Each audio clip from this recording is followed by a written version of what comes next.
नमस्कार, बुलेटिन में आपका स्वागत है। आपके साथ मैं दीपेश बरगल। अब बात कोरोना की कर लेते हैं। देश में कोरोना की रफ्तार लगातार बढ़ती जा रही है।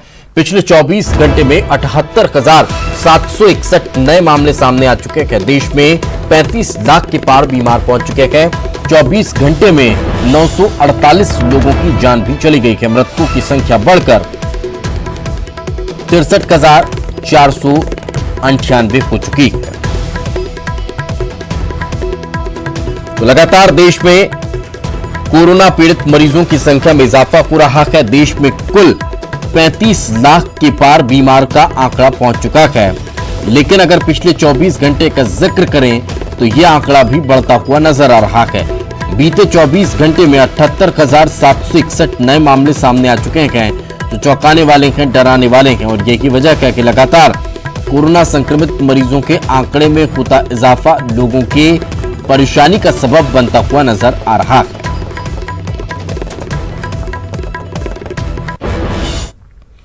मध्य प्रदेश में कोरोना की रफ्तार और बढ़ चुकी है। पॉजिटिव मरीजों की संख्या 62,433 पहुंच चुकी है। कोरोना से अब तक 1,374 लोगों की मौत हुई है। कोरोना से अब तक 47,467 लोग स्वस्थ हो चुके हैं। प्रदेश में एक्टिव मरीजों की संख्या 13,592 है। तो लगातार मरीजों की संख्या में इजाफा हो रहा है। वो चाहे संक्रमितों के आंकड़े को आप देख लीजिए या फिर एक्टिव मरीजों की संख्या को देख लीजिए। हाँ, हालांकि रिकवर करने वाले मरीजों की संख्या में भी इजाफा हो रहा है, लेकिन उससे कहीं ज्यादा जो संख्या है वो पॉजिटिव मरीजों की नजर आती है, वो संक्रमित होने वाले आंकड़ों में नजर आती है।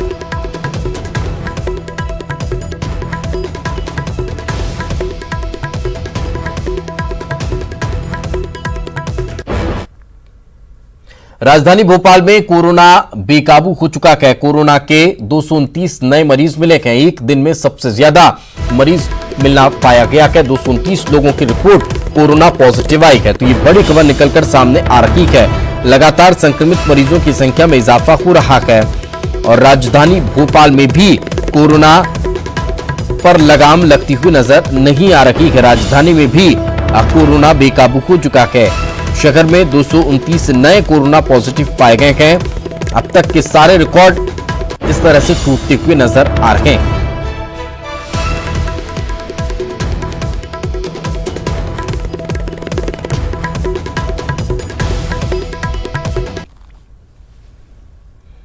तो कुल आंकड़ों को आप ग्राफिक्स के जरिए भी समझ लीजिए कि कहां किस तरह की स्थितियां हैं। कुल केस मध्य प्रदेश में 62,433 हो चुके हैं, जिनमें से एक्टिव मरीजों की संख्या 13,592। तो ठीक हो चुके मरीजों की संख्या 47,467 पहुंच चुकी है। लेकिन जिनकी जान चली गई है वो भी 1,374 है। यानी कि लगातार मध्य प्रदेश में बढ़ते आंकड़े अब लोगों को और ज्यादा सचेत सावधान रहने की ओर इशारा कर रहे हैं।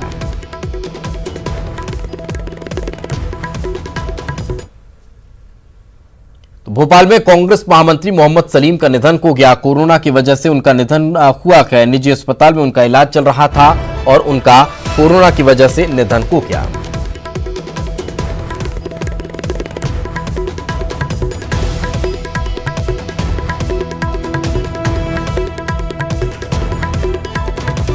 तो इस मामले को लेकर पूर्व मुख्यमंत्री कमलनाथ ने ट्वीट किया है, मेरे वर्षों के साथी प्रदेश कांग्रेस के महामंत्री मोहम्मद सलीम के दुखद निधन का समाचार मिला है।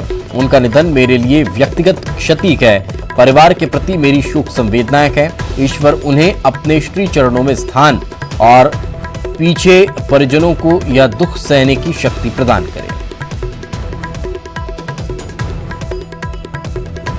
तो साथ ही साथ पूर्व मुख्यमंत्री दिग्विजय सिंह ने भी ट्वीट किया है, मोहम्मद सलीम के देहांत की खबर सुनकर बेहद दुख हुआ। वे हमारे बेहद मजबूत साथी थे। उनके जाने से मुझे निजी क्षति हुई है। प्रभु उनकी आत्मा को शांति प्रदान करे।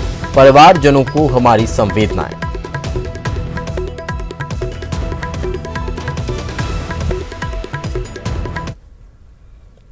तो मध्य प्रदेश के अलावा छत्तीसगढ़ में भी कोरोना की रफ्तार लगातार बढ़ती जा रही है। 30,000 के पार कोरोना केस पहुंच चुके हैं।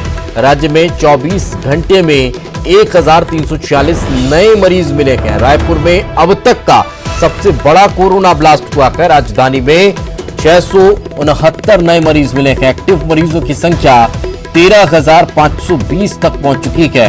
तो लगातार मरीजों की संख्या में होता इजाफा और ज्यादा डराने लगा है, लेकिन साथ ही साथ लोगों को सचेत और सावधान रहने के लिए भी आगाह करता है।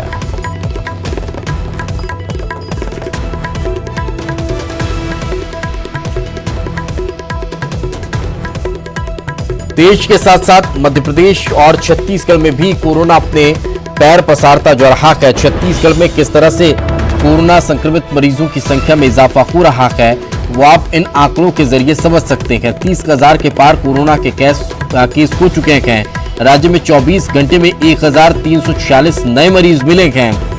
तो राजधानी भोपाल का अगर जिक्र किया जाए तो पिछले 24 घंटे में बड़ा ब्लास्ट कोरोना का हुआ है और 669 नए मरीज सामने आ चुके हैं। और अगर ओवरऑल राज्य में एक्टिव मरीजों की संख्या को अगर देखें तो 13,520 एक्टिव मरीज अभी हैं जिनका इलाज चल रहा है, जो कोरोना से जंग लड़ रहे हैं।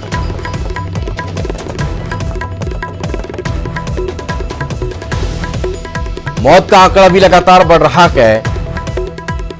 269 लोगों की मौत कोरोना की वजह से छत्तीसगढ़ में हो चुकी है। 16,303 मरीजों ने कोरोना को हालांकि मात भी दी है।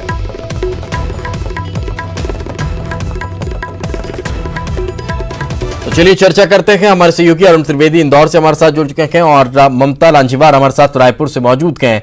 सबसे पहले अरुण, आपसे ही जानना चाहेंगे, टॉप पर रहा व्यावसायिक राजधानी इंदौर, अब किस तरह के आंकड़े वहां पर देखने को मिल रहे हैं? क्या आंकड़ों पर कोई कंट्रोल होता हुआ नजर आ रहा है?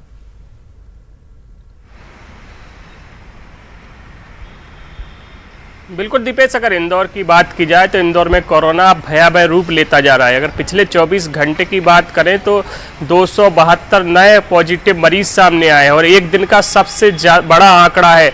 और अगर अगस्त की बात की जाए तो 9वीं बार है जब 200 के पार कोरोना पॉजिटिव मरीज इंदौर में मिले हैं और पिछले 12 दिनों में 47 मौतें हो चुकी हैं कोरोना से। और अगर पिछले 30 दिन की बात की जाए तो 5500 से ज़्यादा मरीज इस महीने में मिल चुके हैं। तो बहुत ही खतरनाक स्थिति है इंदौर की। इंदौर के अभी जो तुकोगंज थाने के टीआई हैं वो भी कोरोना पॉजिटिव आ गए हैं। उनकी पत्नी जो महिला थाने की टीआई हैं ज्योति शर्मा, वो भी पॉजिटिव आई हैं। इसके अलावा जो जिला जेल के अधीक्षक हैं अजमेर सिंह ठाकुर, वो भी कोरोना पॉजिटिव आए हैं। इसके अलावा वाणिज्यिक कर विभाग के 5 कर्मचारियों की भी रिपोर्ट कोरोना पॉजिटिव आई है। और इसमें सबसे ज़्यादा महत्वपूर्ण बात वो है कि पिछले 7 दिन में जो अरविंदो हॉस्पिटल है, जो कोविड सेंटर है जहाँ कोरोना के मरीजों का इलाज चल रहा है, उसके 25 से ज़्यादा डॉक्टर 7 दिनों में कोरोना पॉजिटिव हो चुके हैं और 6 डॉक्टर एक साथ कोरोना पॉजिटिव आए हैं, जिससे चिंता बढ़ती जा रही है। लगातार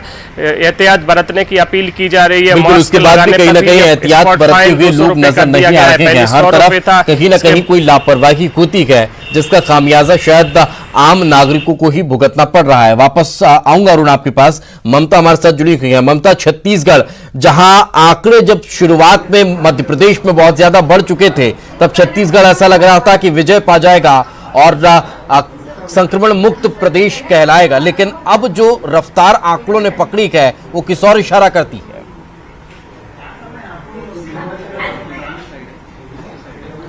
बिल्कुल, देखिए कोरोना को लेकर ये जरूर है कि छत्तीसगढ़ में आंकड़े जो है वो पहले काफी कम थे, लेकिन लगातार ये आंकड़े जिस तरह से बढ़े हैं और अब जो आंकड़े आ रहे हैं वो काफी भयावह है, डराने वाले हैं। दूसरी बात ये है कि इसको लेकर किसी भी तरह की गलतफहमी या खुशफहमी में रहने की जरूरत नहीं है, क्योंकि क्या आम क्या खास तमाम तरह जगहों से अब खबरें आ रही कि लगातार जो पॉजिटिव हो रहे हैं, कोरोना संक्रमित हो रहे हैं, उनकी खबरें आ रही है। मौतों का आंकड़ा भी लगातार बढ़ रहा है। अस्पतालों में जिस तरह की स्थिति सामने आई है कि बेड वहां पर जो है वो कम पड़ गए हैं, अब बेड अवेलेबल नहीं है।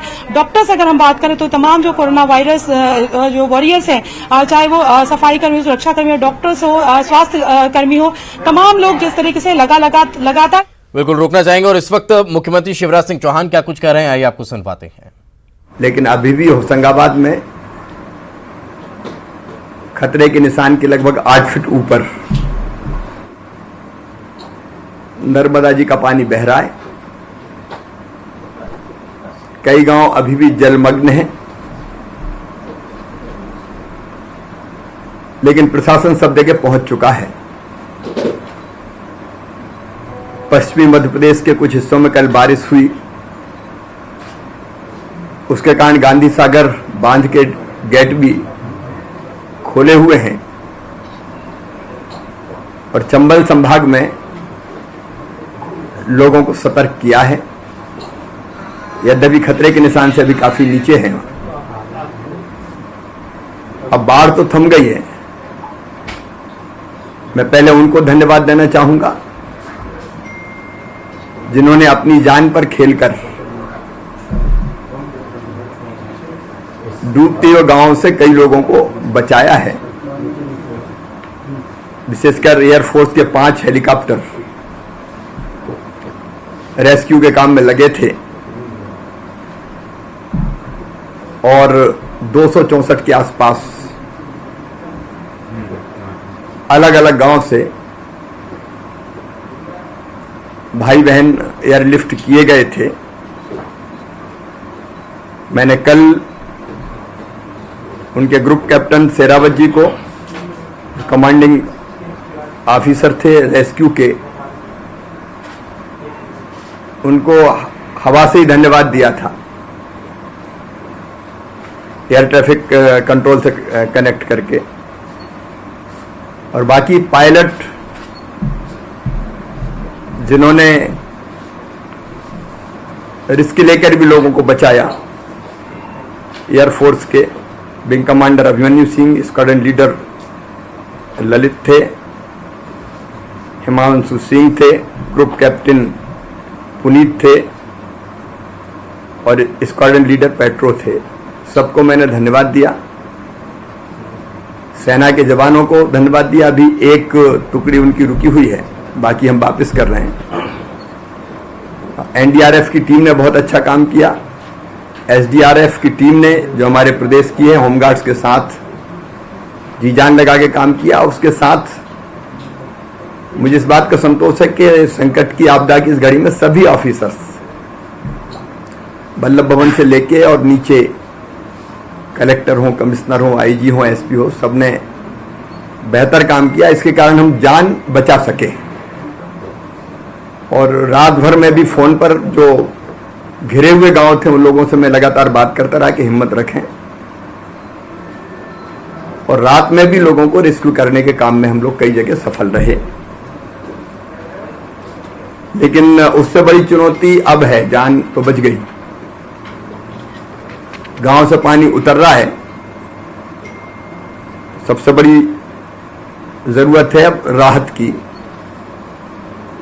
क्योंकि अब जहां जहां पानी उतर रहा है वहां कीचड़, सामान सड़ गया है, फसलें खराब हुई हैं और इसके कारण बीमारियां फैलने का खतरा रहता है। अभी जो हम फोकस कर रहे हैं, मैंने कल भी बैठक की, आज भी मैं बैठक करके जा रहा हूं। एक तो बीमारियां डेंगू, हैजा, मलेरिया, डायरिया, विशेषकर डायरिया, शुद्ध पीने के पानी का अभाव है, हैंडपंप डूब गए, वाटर सप्लाई स्कीम सारी ठप हो गई, ट्रांसफार्मर डूबे हुए हैं तो खराब हो गए, बिजली की सप्लाई बंद करनी पड़ी। सबसे बड़ी चिंता है शुद्ध पेयजल उपलब्ध कराने की, भोजन का इंतजाम ठीक से हो जाए। फिर कई मकान अभी डूबे हुए हैं, कुछ निकल रहे हैं, तो डैमेजेज काफी हुआ है। अभी तो फौरन नुकसान का आकलन किया जा सकता है, लेकिन नुकसान बड़ा है। उनकी क्षति का आकलन और सफाई की व्यवस्था, सफाई की व्यवस्था के लिए नगरीय विकास विभाग और ग्रामीण विकास विभाग को हमने लगाया है कि जैसे जैसे पानी उतरता जाए युद्ध स्तर पर हम लोग सफाई करने की व्यवस्था करें। आवश्यक दवाइयां पानी में जो डाल के शुद्ध करने की होती पीने के लिए, उसका इंतजाम, और जहां जहां नल जल स्कीम है उनको कैसे रिवाइव कर सकते हैं। ट्रांसफार्मर वगैरह जैसे निकलेंगे सावधानी से शुरू करने पड़ेंगे। स्वास्थ्य विभाग इन बीमारियों से बचने के लिए पूरे इलाके में जहां जहां बाढ़ का पानी है व्यापक अभियान चलाएगा। संपत्ति के नुकसान के आकलन में समय लगेगा। आज मैंने केंद्रीय गृह मंत्री जी से बातचीत की और उनको नुकसान की जानकारी दी। एक फौरी आकलन करके हम लोग अभी भेजेंगे कि तात्कालिक रूप से तो ये लगता है क्योंकि कई मकान तो अभी डूबे हैं और 2-3 दिन का समय लगेगा, और फसलें अभी 7 लाख हेक्टेयर में नष्ट हुई है मोटे तौर पर। ये फौरी है, मैं एकदम निश्चित नहीं कह रहा हूं, तो उसका भी आकलन अभी चल रहा है। लेकिन आज माननीय केंद्रीय गृह मंत्री जी को, कृषि मंत्री जी को इस नुकसान के बारे में भी जानकारी देंगे।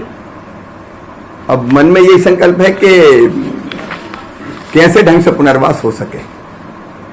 राहत के काम कई दिन तक चलेंगे, तो अलग अलग अफसर लगे हैं, मंत्रियों की ड्यूटी भी मैं आज लौट के लगाऊंगा, और हमारी कोशिश ये होगी कि बेहतर व्यवस्थाएं सब ठीक से हो जाएं ताकि लोगों की जिंदगी नॉर्मल हो पाए।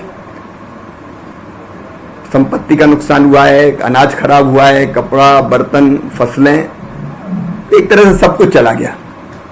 उनकी जिंदगी की गाड़ी पटरी पर लाने के प्रयास करने पड़ेंगे, और पूरा प्रयास करेंगे हम क्षमता भर कि उसको ठीक कर पाएं। एक जगह सिवनी में पुल टूटा है, तो उसकी मैंने जांच के निर्देश भी दिए हैं तत्काल कि वर्षा में टूटा कैसे। हाँ, मैंने उसकी जांच के निर्देश दिए हैं, दूसरे का मैं देख लूंगा। सड़कों के नुकसान में भी काफी सड़कें डैमेज हुई है, थोड़ा समय लगेगा आकलन करने में। युद्ध स्तर पर काम करेंगे। अभी मैं होशंगाबाद जा रहा हूँ, वहां उतरूंगा और लोगों से मिलूंगा, चर्चा करूंगा, राहत के बचाव के काम भी देखूंगा, और फिर मैं नसलागंज जाके कुछ गांव में पहुंचने का उधर प्रयास करूंगा। 7 लाख मुनाफे की फसल खराब हुई है, लगभग कितने जिले हैं? अभी तो 14 जिले का आकलन है, लेकिन कुछ जगह और हो सकती है। मैंने ये कहा कि फौरी है अभी, क्योंकि पूरी तरह से अभी हो नहीं पाया आकलन। एक बात चिट्ठी और मैं लिख रहा हूं, फसल बीमा योजना की आज आखिरी तिथि है, तो केवल जिन जिलों में ये आपदा आई है आग्रह करेंगे कि उन जिलों में थोड़ा समय और मिल जाए, क्योंकि पूरा प्रशासन अभी इन कामों में लगा हुआ है। फिर हम जो 3 तारीख को 37 लाख परिवारों को राशन देना शुरू कर रहे थे, तो वो जो बाढ़ से प्रभावित जिले हैं, 3 तो बुरी तरह प्रभावित है, होशंगाबाद, सीहोर और रायसेन, और बाकी और आकलन करके उनमें अभी ये कार्यक्रम रोकेंगे ताकि प्रशासन पूरी क्षमता से इन कामों में लगा रहे। सर, कल आपने एयर कनेक्टिविटी की 5 हेलीकॉप्टर जो घूम रहे थे, एक तरह से कंट्रोल रूम आपने हवा में ही बना दिया, किस तरह का हो रहा है, उससे क्या मदद मिली? नहीं, उनको जो लगभग हेलीकॉप्टर कल उनके भी चल रहे थे और मैं भी घूम रहा था, और जिस ढंग से उन्होंने रेस्क्यू किया, कच्चे में हेलीकॉप्टर उतार दिए। तो ब्रेक के बाद एक बार फिर आपका स्वागत है। और कोरोना की रफ्तार लगातार मध्य प्रदेश, छत्तीसगढ़ में बढ़ती जा रही है। पूरे देश में कोरोना संक्रमित मरीजों के आंकड़े में इजाफा हो रहा है। ग्राउंड स्थिति क्या है, ये लगातार हम आपको बताने की कोशिश कर रहे हैं। आशुतोष पुरोहित खरगोन से हमारे साथ जुड़ चुके हैं, ममता रायपुर से हमारे साथ जुड़ी हुई हैं, तो इंदौर से हमारे सहयोगी अरुण त्रिवेदी हमारे साथ जुड़े हुए हैं। आशुतोष, खरगोन में स्थिति किस तरह की है, क्या यहाँ पर भी लगातार आंकड़ों में इजाफा हो रहा है?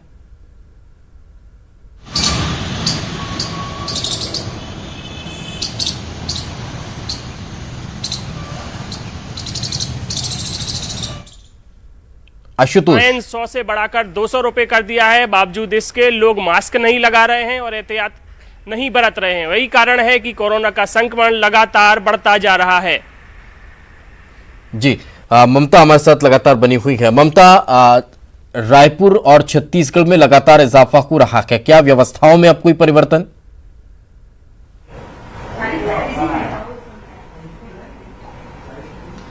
देखिए, अगर हम बात करें तो जिस तरीके से लगातार मरीज बढ़ रहे हैं और उसके बाद में जो अस्पतालों में अगर हम बात करें तो लगातार वहां पर बेड जो है वो फुल हो चुके हैं।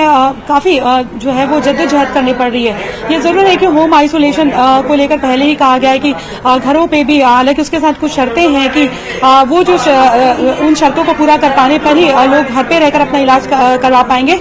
तो खासतौर पर ये तो खैर पहले से व्यवस्था है, लेकिन इसके साथ ही अगर एक चीज और है कि पहले पहले कलेक्टर्स को ये था कि सीमित जो है वो संख्या में वो रख सकते थे, लेकिन अब कलेक्टर्स के ऊपर ही जो छोड़ दिया गया है कि वो देख के सारी स्थिति को देख करके ज्यादा से ज्यादा लोगों को अलाउ कर सकते हैं होम जो है वो क्वारंटाइन होने के लिए। कोरोना पॉजिटिव पाते हैं तो घरों पे ही इलाज को लेकर। दूसरी बात यह है कि डोर टू डोर जो है अब ऑक्सीजन लेवल चेक करने के लिए लगातार टीमें तैयार की गई हैं, जो घर घर जाकर अब ये देख रही है कि ऑक्सीजन का लेवल कैसा है, ताकि अगर ऑक्सीजन लेवल कम पाया जाता है तो उसके आधार पर भी जो है ट्रेस किया जाए कि कौन संक्रमित है कौन नहीं है। लेकिन ये जरूर है कि इसके बाद भी जिस तरह से आंकड़े बढ़े हैं तो कहीं ना कहीं जांच का दायरा और भी ज्यादा बढ़ाना पड़ेगा। बिल्कुल, जांच का दायरा जैसा जैसा बढ़ता चला जाएगा वैसे वैसे आंकड़े बढ़ते हुए नजर आएंगे, लेकिन ये एक अच्छी बात निकलकर सामने आएगी कि स्पष्ट होता जाएगा कि किन क्षेत्रों में कितने लोग पॉजिटिव हैं या फिर उनमें कोई संक्रमण नहीं है। साथ में रखे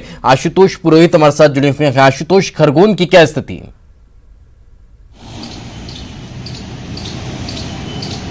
चालू है।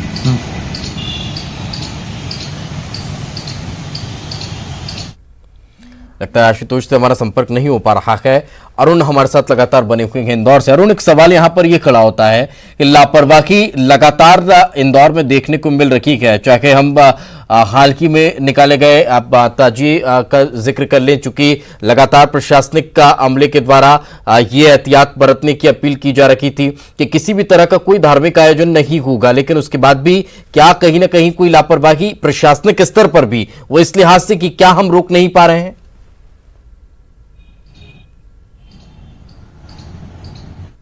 लापरवाही हो रही है और वो रोक नहीं लगा पा रही, क्योंकि जब इंदौर के जो दबंग विधायक है रमेश मेदोला, उन्होंने तमाम रोक के बावजूद गणेश प्रतिमा को स्थापित कर लिया और बड़ा पंडाल लगाकर अभी भी उनके यहाँ पूजा अर्चना चल रही है और भंडारा भी चल रहा है। तो जब रमेश मेदोला को प्रशासन नहीं रोक पाया तो दूसरी ओर फिर खजराना में भी जो पूर्व पार्षद थे उस्मान पटेल, उन्होंने भी ताजिया निकाल दिए। तो जब एक तरफ बीजेपी ने उसका उल्लंघन किया तो दूसरे लोगों ने भी उसका उल्लंघन कर दिया। यही दोनों तरफ कहीं ना कहीं एक जैसी स्थिति देखने को मिल रही है और यही वजह है कि यही लापरवाही लगातार आंकड़ों में इजाफा करती हुई नजर आ रही है। बहुत बहुत शुक्रिया इस तमाम जानकारी के लिए। आगे बढ़ते हैं, खबर भोपाल से मिल रही है। मंत्री गोपाल भार्गव की रिपोर्ट फिर कोरोना पॉजिटिव आई है। मंत्री के ड्राइवर की रिपोर्ट भी कोरोना पॉजिटिव आई है। तेंदुखेड़ा के विधायक संजय शर्मा की भी रिपोर्ट पॉजिटिव आना बताया गया है। विधायक संजय शर्मा के घर के 6 लोगों को कोरोना हुआ है। भोपाल में सभी के टेस्ट कराए गए।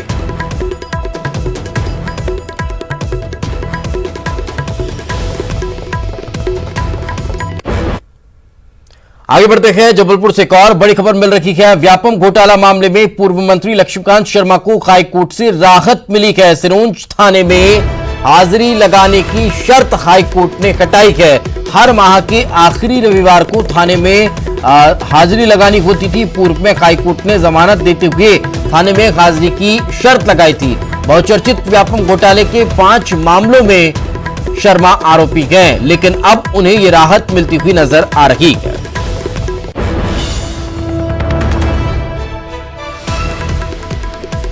तो जबलपुर से ये बड़ी खबर हम आपको बता रखे हैं। व्यापम घोटाला मामले में पूर्व मंत्री लक्ष्मीकांत शर्मा को हाईकोर्ट से राहत मिली है। सिरोंज थाने में हाजिरी लगाने की शर्त हाईकोर्ट ने अब हटा दी है।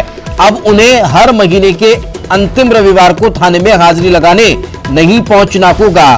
पूर्व में हाईकोर्ट ने जमानत देते हुए थाने में हाजिरी लगाने की शर्त लगाई थी, लेकिन अब उसे हटा दिया गया है।